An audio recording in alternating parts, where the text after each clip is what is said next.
महाभारत को शुरू होने में कुछ ही क्षण बाकी थे। कुरुक्षेत्र में दोनों तरफ की सेनाएं एकदम तैयार थी युद्ध के लिए। शंख की ध्वनि हर ओर गूंज रही थी और अर्जुन उस समय भी बड़े आशंका में थे और उनके सामने खड़े थे साक्षात श्री कृष्ण।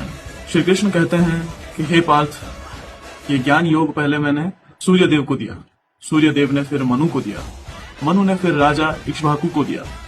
वैसे ही ये ज्ञान योग पीढ़ी पर पीढ़ी आगे प्रचारित होती आ रही है। ये कुछ भी नया नहीं है। इस पे आशंका जताते हुए अर्जुन पूछते हैं कि हे कृष्ण भगवान, आपने तो कुछ ही सालों पहले इस धरती पर जन्म लिया है, फिर आप कैसे ये कह सकते हैं कि आपने सूर्य भगवान को ये ज्ञान दिया है, क्योंकि वे तो कई वर्षों से, कई जन्मों से स्थित हैं। इस पर कृष्ण हंसते हैं, मुस्कुराते हैं और कहते हैं, तुम्हें शायद याद नहीं है, लेकिन हमने कई बार जन्म लिया है इस धरा पृष्ठ पर। तुम और मैं कई बार मिले भी हैं हमारे पिछले जन्मों में। मैं कुछ भी नहीं भूला, क्योंकि मैं कभी जन्म लेता भी नहीं हूँ, मैं कभी मरता भी नहीं हूँ, मैं अनंत हूँ, अविश्वसनीय हूँ, तुम्हारे समझ के परे हूँ।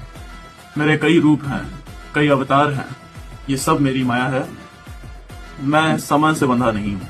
श्री कृष्ण ये भी कहते हैं कि जब जब अधर्म अपनी सीमा पर होता है और धर्म घटने लगता है, तब मैं अवतरित होता हूँ। जब जब मेरी जरूरत इस धरा पृष्ठ को होती है, तब तब मैं होता हूँ। मैं हर बार आता हूँ अधर्म का विनाश करने को, धर्म की पुनर्स्थापना करने को और सत्य की रक्षा करने को। यही मेरा कर्म है, यही मैं करता हूँ।